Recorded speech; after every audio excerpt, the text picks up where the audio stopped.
I should have said no to the stranger at the door, with his skinny throat and his black sample case that pulled him a little to the side, so that one of his jacket cuffs was higher than the other.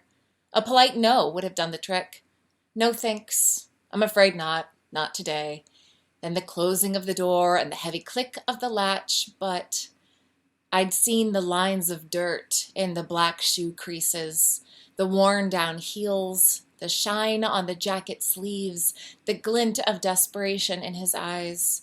All the more reason, I said to myself, to send him on his way, as I stepped aside and watched him move into my living room. He looked quickly around before setting his case down on the small table next to the couch.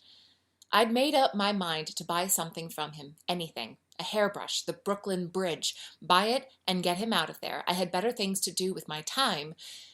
But there was no hurrying him as he slowly undid each clasp with his bony fingers and explained in a mournful voice that this was my lucky day. In the suddenly opened case, I saw 6 rows of identical dark brown glass bottles, each a bit smaller than a bottle of cough medicine. 2 things struck me. The case must have been very heavy, and he must not have sold anything in a long time. The product was called Miracle Polish. It cleaned mirrors with one easy flick of the wrist. He seemed surprised, even suspicious, when I said I'd take one, as if he had wandered the earth for years with the same case filled to bursting with unsold bottles. I tried not to imagine what would drive a man to go from house to house in a neighborhood like this one, with porches and old maples and kids playing basketball in driveways, a neighborhood where Girl Scouts sold you cookies and the woman across the street asked you to contribute to the leukemia drive, but no strangers with broken-down shoes and desperate eyes came tramping from door to door, lugging heavy cases full of brown bottles called Miracle Polish. The name exasperated me. A child could have done better than that, though there was something to be said for the way it sat there flaunting its fraudulence. "Don't trust me," it shouted for all to hear. "Don't be a fool." When he tried to sell me a second bottle, he understood from my look that it was time to go. "You've made a wise choice," he said solemnly, glancing at me and looking abruptly away. Then he clicked his case shut and hurried out the door, as if afraid I'd change my mind. Lifting a slat of the half-closed blinds, I watched him make his way along the front walk with the sample case pulling him to one side. At the sidewalk he stopped, put down his case next to the sugar maple, wiped his jacket sleeve across his forehead, and gazed up the block as if he were the new boy in school, getting ready to cross the schoolyard where faces were already turning to stare at him. For a moment he looked back at my house. When he saw me watching him, he grinned suddenly, then frowned, and jerked his head away. With a sharp snap, I let the blind slat drop. I had no interest in mirror polish. I placed the bottle in a drawer of the hutch where I kept extra flashlight batteries, packages of light bulbs, and an unused photograph album, and gave no more thought to it. Early one morning, a week or so later, I stepped over to the oval mirror in the upstairs hall, as I did every morning before leaving for work. As I tugged down the sides of my suit jacket and smoothed my tie, I noticed a small smudge on the glass near my left shoulder. It had probably been there for years, ever since I'd brought the mirror down from my parents' attic, along with a faded armchair and my grandmother's couch with the threadbare arms. I tried to recall whether I had ever cleaned the oval mirror before, whether I had ever bothered to dust the old mahogany frame carved with leaves and flowers. I understood that I was having these thoughts only because of the stranger with the bony fingers and the worn-down heels, and as I went down to the hutch, I felt a burst of irritation as I heard him say, "This is your lucky day." Upstairs, I pulled a tissue from the box in the bathroom and unscrewed the top of the brown bottle. On the dark glass, in white capital letters, stood the words, "Miracle Polish." The liquid was thick, slow, and greenish-white. I applied a bit to the tissue and wiped the smudge. When I lifted my hand, I was almost disappointed to see that the spot was gone. I was aware of another thing. The rest of the mirror looked dull or tarnished. Had I really never noticed it before? With another dab of polish, I set to work wiping the entire surface, right up to the curves of the frame. It was done quickly. I stepped back for a look. In the light from the overhead bulb, with its old glass shade, mixed with sunlight from the window on the nearby landing, I saw myself reflected clearly. But it was more than that. There was a freshness to my image, a kind of mild glow that I had never seen before. I looked at myself with interest. This in itself was striking, for I wasn't the kind of man who looked at himself in mirrors. I was the kind of man who spent as little time as possible in front of mirrors, the kind of man who had a brisk and practical relation to his reflection, with its tired eyes, its disappointed shoulders, its look of defeat. Now I was standing before a man who resembled my old reflection almost exactly, but who had been changed in some manner, the way a lawn under a cloudy sky changes when the sun comes out. What I saw was a man who had something to look forward to, a man who expected things of life. That afternoon, when I returned from work, I went up to the oval mirror. In the polished glass, I was struck again by a sense of freshness. Had the mirror really been so deeply in need of cleaning? There were 3 other mirrors in the house. The mirror over the sink in the upstairs bathroom, the mirror over the sink in the downstairs half bath, and the small circular mirror with a wooden handle that hung on a hook beside the upstairs bathroom window. None of them had seemed to need cleaning before, but when I was through with them, I saw my new reflection glowing back at me from all 3. I looked at the brown bottle of miracle polish in my hand. It seemed an ordinary bottle, a bottle like any other. If the polish had made me look younger, if it had made me handsome, if it had smoothed my skin and fixed my teeth and changed the shape of my nose, I'd have known it was some horrible mechanical trick, and I'd have smashed those mirrors with my fists rather than allow myself to be taken in like a fool. But the image in the mirror was unmistakably me. Not young, not good-looking, not anything in particular, a little slumped, heavy at the waist, pouchy under the eyes, not the sort of man that anyone would ever choose to be. And yet, he looked back at me in a way I hadn't seen for a long time, a way that made the other things all right.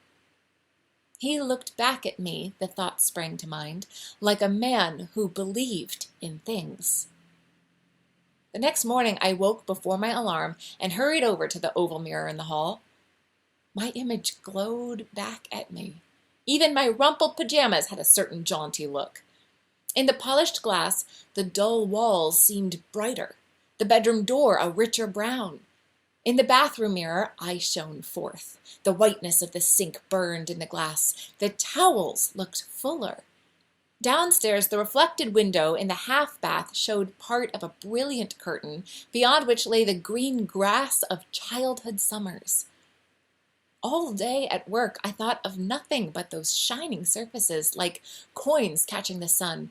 And when I came home, I went from mirror to mirror, striking poses, turning my head from side to side, because I prided myself on never having false hopes, on never permitting myself to imagine that things were better than they were. I asked myself whether I might be allowing the mirrors to deceive me. Maybe the greenish-white polish contained a chemical that, upon contact with glass, produced an optical distortion. Maybe the words miracle polish had caused cells in my brain to fire in a series of associations that affected the way I saw the reflected world.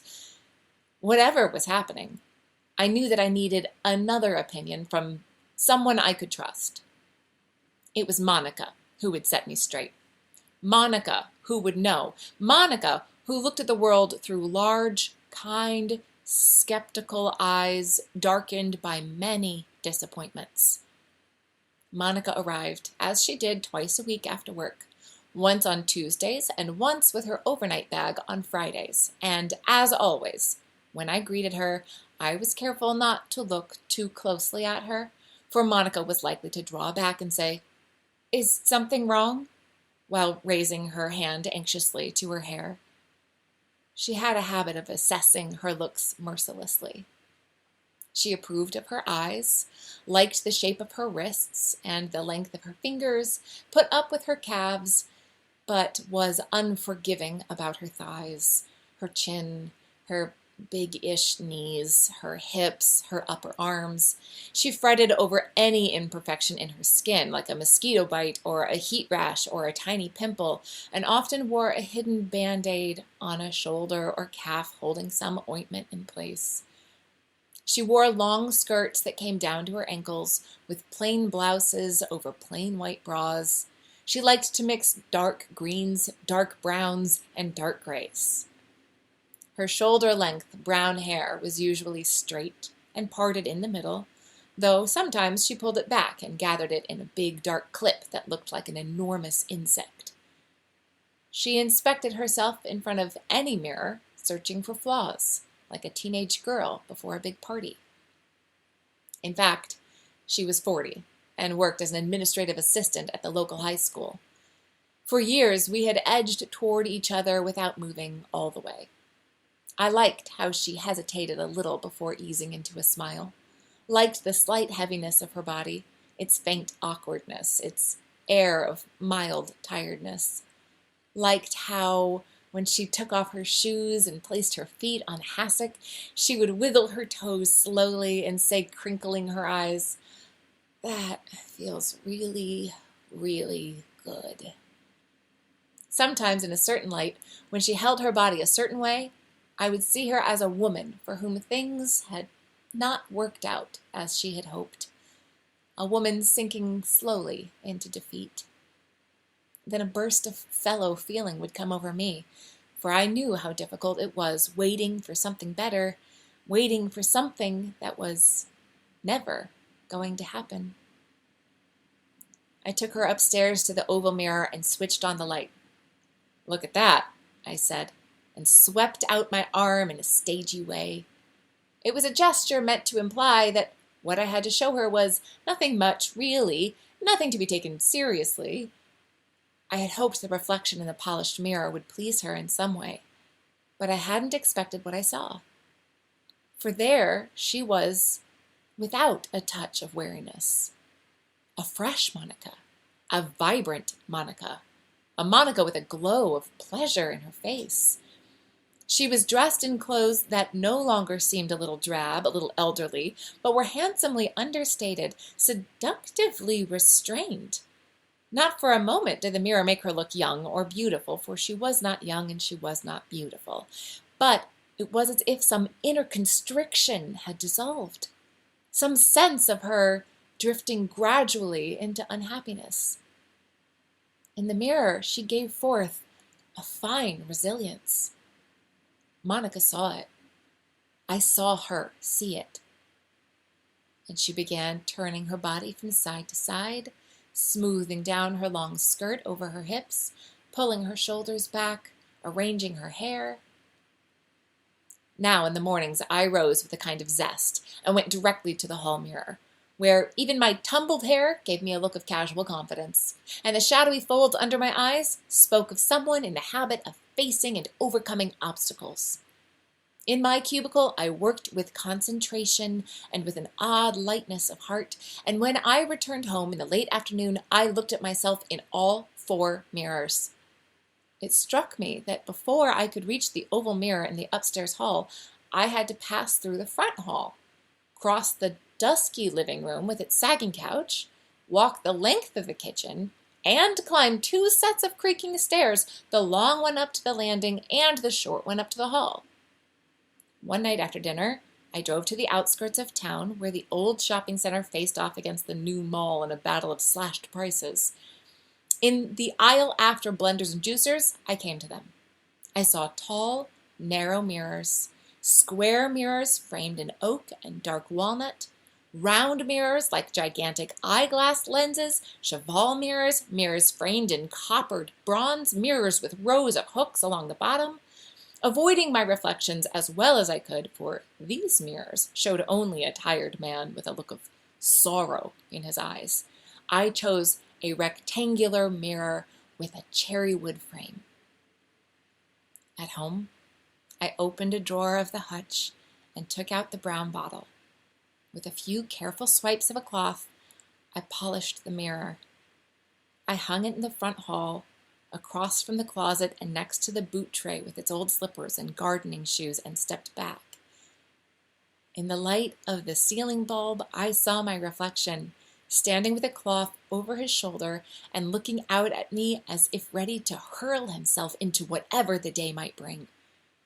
The sight of him standing there, with his sleeves pushed up and his cloth over his shoulder and his look of readiness, all this made me smile. And the smile that came back to me seemed to stream out of the glass and into my arms, my chest, my face, my blood. The next day after work, I stopped at a furniture store and bought another mirror. At home, I polished it and hung it in the kitchen, facing the table. As I ate my dinner, I was able to look up whenever I liked and see the oak table, the gleaming plate with its chicken leg and baked potato, the glowing silverware, and my reflection looking up alertly, like someone whose attention has been called to an important matter. On Friday, Monica entered the front hall and stopped sharply when she saw the mirror. She glanced at me and seemed about to say something, then turned her face away. In front of the mirror, she stared at herself thoughtfully for a long while. Without turning back to me, she said she supposed it wouldn't be such a bad idea to be able to check her hair and blouse before entering the living room, especially when it was pouring down rain or when the wind was blowing. I said nothing as I watched her reflection push her hair boldly from her cheek. Together, she and Monica moved towards the edge of the mirror and disappeared into the living room. In the kitchen, I saw Monica's lips pull into a little tight circle. It was an expression I'd never cared for, with its combination of petulance and stubborn severity. But in the new mirror, I saw only a flirtatious pout. "It's just an experiment," I said, "if you really don't like it." "But it's your house," she said. "Well, but that isn't the point," I said. She threw me a look and lowered her eyes. It was a way she had of protesting silently. She sat with her back to the mirror as I brewed her a pot of herb tea. Seated across from her, I was able to look beyond her strained face to the back of her head, the back of her blouse collar showing through her hair, the top of her shoulder blades. They all seemed to be enjoying themselves as she talked to me about her troubles with the lawn man. Once, when she turned to look out the window, I saw in the mirror the curved line of her forehead, the upward slant of the bottom of her nose, the little slope between her nostrils and her upper lip, and I was struck by the fine liveliness of her profile. I let a day pass, but the next day I bought a large, dark-framed mirror for the living room and hung it across from the couch. I took out my brown bottle and polished the mirror well, and when I stepped back, I admired the new room that sprang into view in the polished depths. Monica would, of course, push her lips together, but she would come to see it was all for the best. The mirrors of my house filled me with such a sense of gladness that a room without one struck me as a dark cell. I brought home a full-length mirror for the TV room, a rectangular mirror with a simple frame for the upstairs bedroom, an identical one for the guest room down the hall. At a yard sale, I bought an old shield-shaped mirror that I hung in the cellar behind the washer and dryer. One evening when I entered the kitchen, a restlessness seized me, and when I returned from the mall, I hung a second mirror in the kitchen between the two windows. Monica said nothing. I could feel her opposition hardening in her like a muscle. I wasn't unaware that I was behaving oddly, like a man in the grip of an obsession. At the same time, what I was doing felt entirely natural and necessary. Some people added windows to brighten their homes. I bought mirrors. Was it such a bad thing? I kept seeing them at yard sales, leaning against rickety tables piled with pink dishes, or hanging in hallways and bedrooms at estate sales at the fancy end of town. I added a second one to the living room, a third one to the upstairs bath. In the front hall, on the back of the front door, hung a mirror framed in a dark wood that matched the color of the umbrella stand. When I passed by my mirrors, when I caught even a glimpse of myself as I walked into a room, I felt a surge of well-being. What was the harm? Now and then, Monica tried to be playful about it all. "What?" she would say. "Only one mirror on the landing?" Then her expression would change as she saw me sinking into thought.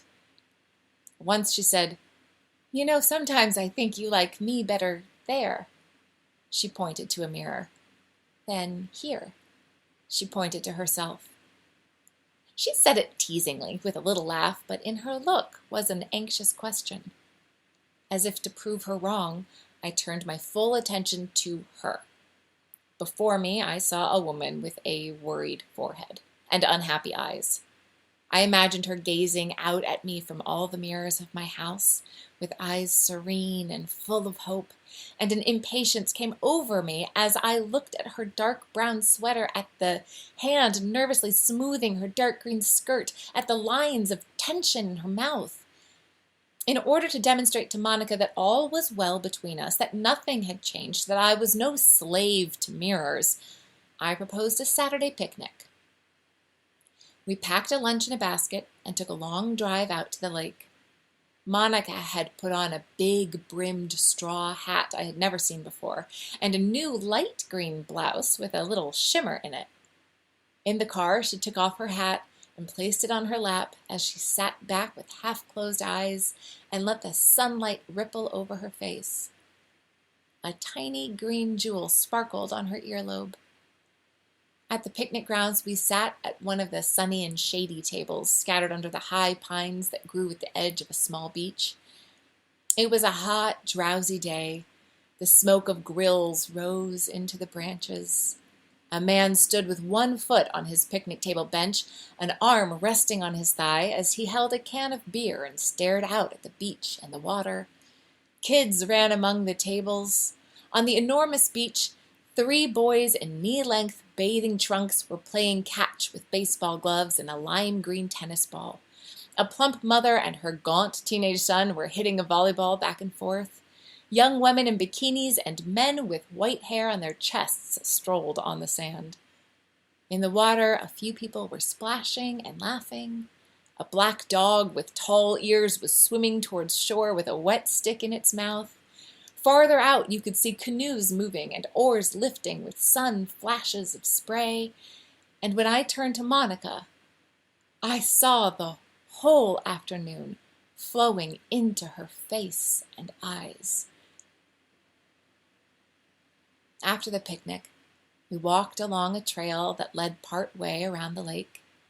Here and there, on narrow strips of sand at the lake edge, people lay on their backs on towels in the sun. We made our way down to the shore through prickly bushes. On the sand, Monica pulled off her sandals, and lifting up her long skirt, she stepped into the water and threw back her head to take in the sun with closed eyes. At that moment, it seemed to me that everything was possible for Monica and me. And going up to her, I said, "I've never seen you like this." With her eyes still closed, she said, "I'm not myself today." She began to laugh. Then I began to laugh because of what we had both said, and because of her laughter and the sun and the sky and the lake.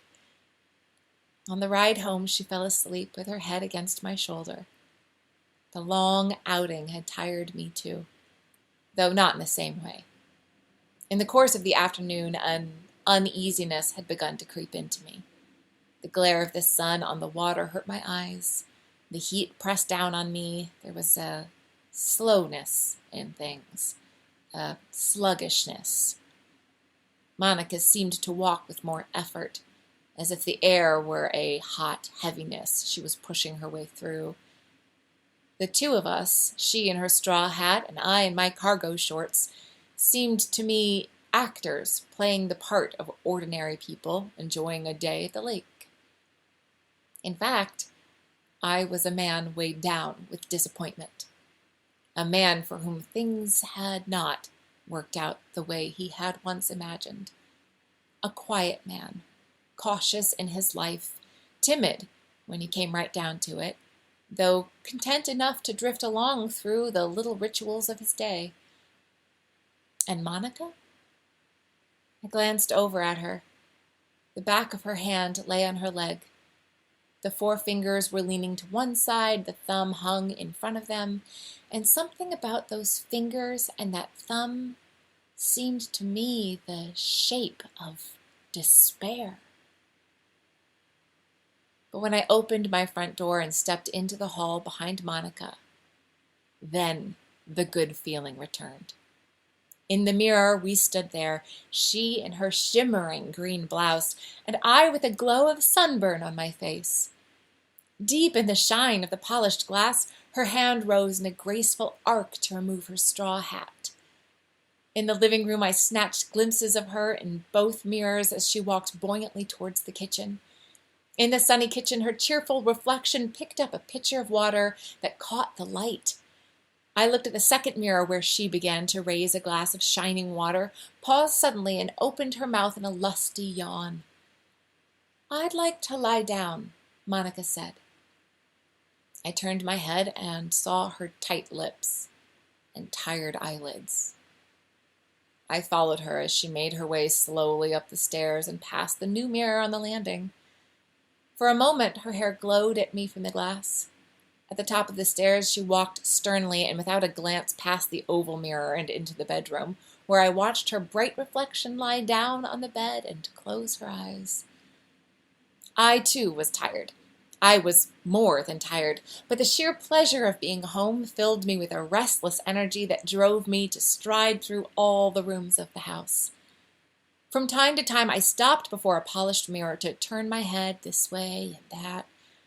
It was as if my house, with its many mirrors, drew all the old heaviness and weariness from my body, and in a sudden burst of inspiration, I took out the bottle of miracle polish, which was still 2/3 full, and went down to the cellar where I applied it to a new mirror that had been leaning against the side of the washing machine, waiting for me to decide where to hang it.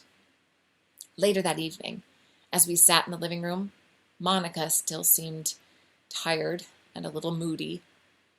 I had led her to the couch and tried to position her so that I could see her good-humored reflection, but she refused to look at herself. I could feel resistance coming out of her like the push of a hand.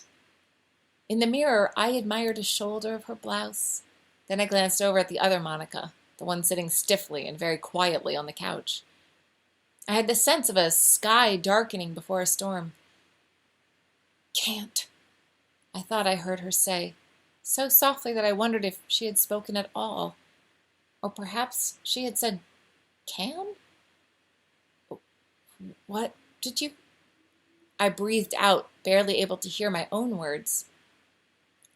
"I can't," she said, and now there was no mistaking it. "Such a perfect day, and now this." She raised her arm in a weary, sweeping motion that seemed to include the entire room, the entire universe. In the mirror, her reflection playfully swept out her arm. "I can't. I tried, but I can't. I can't. You'll have to choose." "Choose?" Her answer was so hushed that it seemed barely more than an exhalation of air. "Between me and her." "You mean her?" "I hate her," she whispered and burst into tears. She immediately stopped, took a deep breath, and burst into tears again. "You don't look at me," she said. "Oh, but that's not," I said. "I have to go," she said, and stood up. She was no longer crying. She took another deep breath and rubbed her nostrils with the back of a bent finger. She reached into a pocket of her skirt and pulled out a tissue that crumbled into fuzz. "Here," I said, holding out my handkerchief. She hesitated, took it from me, and dabbed at her nostrils. She handed back the handkerchief. She looked at me and turned to leave. "Don't," I said. "Me or her," she whispered, and was out the door. During the next week, I flung myself into my work, which was just complicated enough to require my full attention without interesting me in the least.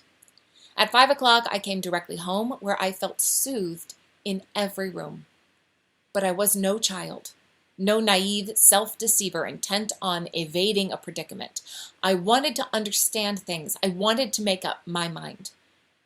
From the beginning, there had been a deep kinship between Monica and me.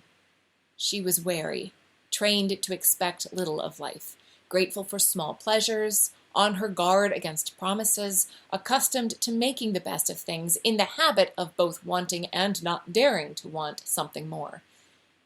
Now, Miracle Polish had come along, with its air of swagger and its taunting little whisper. Why not? It seemed to say. Why on earth not? But the mirrors that strengthened me, that filled me with new life, made Monica bristle. Did she feel that I preferred a false version of her? A glittering version? To the flesh and blood Monica, with her band-aids and big knees and her burden of sorrows. What drew me was exactly the opposite. In the shining mirrors, I saw the true Monica, the hidden Monica, the Monica buried beneath years of discouragement. Far from escaping into a world of polished illusions, I was able to see in the depths of those mirrors the world no longer darkened by diminishing hopes and fading dreams. There, all was clear. All was possible. Monica, I understood perfectly, would never see things as I did. When she looked in the mirrors, she saw only a place that kept pulling me away from her, and in that place, a rival of whom she was desperately jealous. I felt myself moving slowly in the direction of a dangerous decision I did not wish to make, like someone swerving on an icy road toward an embankment. It wasn't until another week had passed that I knew what I was going to do. Summer was in its fullness. On front porches, neighbors fanned themselves with folded newspapers. Sprinklers sent arcs of spray onto patches of lawn and strips of driveway, which shone in the sun like black licorice. At the top of a ladder, a man in a baseball cap moved a paintbrush lazily back and forth. It was Saturday afternoon. I had called Monica that morning and told her I had something important to show her. She was to meet me on the front porch. We sat there drinking lemonade like an old married couple, watching the kids passing on bicycles, a squirrel scampering along a telephone wire. A robin was pecking furiously at the roadside grass. After a while, I said, "Let's go inside." She turned to me then, as if she were about to ask a question. "If that's what you want," she finally said, and turned both hands palm up. When we stepped into the front hall, Monica stopped. She stopped so abruptly that it was as if someone had put a heavy hand on her shoulder. I watched her stare at the place where the mirror had hung. She looked at me and looked again at the wall. Then she turned and looked at the back of the front door. Its dark panels shone dully under the hall light. Monica reached out and touched her fingers to my arm. I took her through every room of the house, stopping before familiar walls. In the living room, a photograph of my parents looked out at us from the wall where once a mirror had hung. The other place was bare except for 2 small holes in the faded wallpaper with its pattern of tall vases filled with pale flowers. In the kitchen, a new poster showed many kinds of tea. In place of the oval mirror in the upstairs hall, there was a framed painting of an old mill beside a brown pond with 2 ducks. New bathroom cabinets with beveled edge mirrors hung over the upstairs and downstairs sinks. I could see the gratitude rushing into Monica's cheeks. When the tour was over, I led her to the drawer in the hutch and removed the brown bottle. In the kitchen, she watched me pour the thick, greenish-white liquid into the sink. I washed out the empty bottle and dropped it into the garbage pail next to the stove. She turned to me and said, "This is the most wonderful gift that you—" "We're not done yet," I said with a touch of excitement in my voice, and led her through the kitchen door and down the 4 wooden steps into the backyard. Against the back of the house, all the mirrors stood lined up, slanted at different angles. There it was, the oval mirror from the upstairs hall, leaning over a cellar window. There they were, the 2 front hall mirrors, the kitchen mirrors in their wooden frames, the shield-shaped mirror from the cellar, the living room mirrors, the bedroom mirrors, the full-length mirror from the TV room, a pair of guest room mirrors, the upstairs bathroom mirror removed from its cabinet, the mirror from the landing, the downstairs bathroom mirror, and other mirrors that I had bought and polished and stored in closets, ready to be hung. Square mirrors and round mirrors, swivel mirrors on wooden stands, a mirror shaped like a 4-leaf clover. In the bright sun, the polished mirrors gleamed like jewels. "Here they are," I said, throwing out my hand. I began walking along in front of them from one end to the other. As I passed from mirror to mirror, slanted against the house, I could see different parts of me. My shoes and pant cuffs, my belt and the bottom of my shirt, my sudden whole shape in the tall mirror, my swinging hand. Now and then I caught pieces of Monica's rival standing back on the green grass. "And now," I said, as if I were addressing a crowd, and I paused for dramatic effect. I glanced at Monica, who stood there with a look that was difficult to fathom. A worried look, it seemed to me, and I wanted to assure her that there was nothing to worry about. I was doing it all for her. Everything would soon be fine. I bent over behind a broad mirror at the end of the row and withdrew a hammer. And raising the hammer high, I swung it against the glass. Then I walked back along that row of mirrors, swinging the hammer and sending bright spikes of glass into the summer air.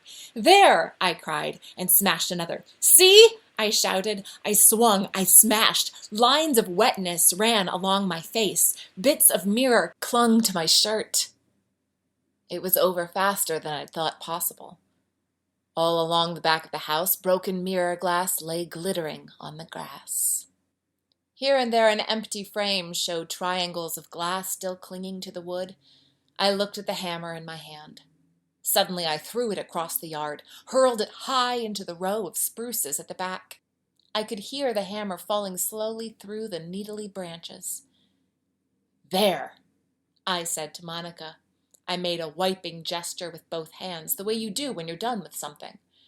Then I began walking up and down in front of her. A terrible excitement burned in me. I could feel my blood beating in my neck. I imagined it bursting through the skin in brilliant gushes of red. "She's gone. That's what you wanted. Isn't it? Isn't it? All gone. Bye-bye. Are you happy now? Are you?" I stopped in front of her. "Are you? Are you?" I bent close. "Are you? Are you? Are you?" I bent closer still. I bent so close that I couldn't see her anymore. "Are you? Are you? Are you? Are you? Are you?" Monica did the only thing she could do. She fled. But first, she stood there as if she were about to speak. She stared at me with the look of a woman who has been struck repeatedly across the face. There was hurt in that look, and tiredness, and a sort of pained tenderness, and along with it all came a quiet sureness, as of someone who has made up her mind. Then she turned and walked away. There is a restlessness so terrible that you can no longer bear to sit still in your house. You walk from room to room like someone visiting a deserted town.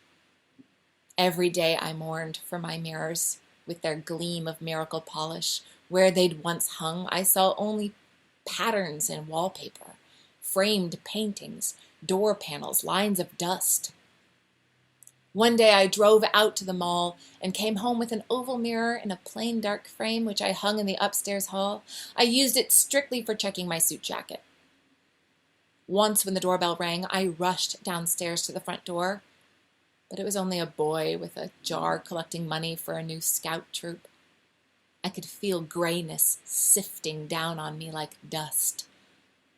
A bottle of miracle polish. Was it so much to ask? One of these days, the stranger is bound to come again. He'll walk toward my house with his heavy case tugging him to one side. In my living room, he'll snap open the clasps and show me the brown bottles row on row. Mournfully, he'll tell me it's my lucky day.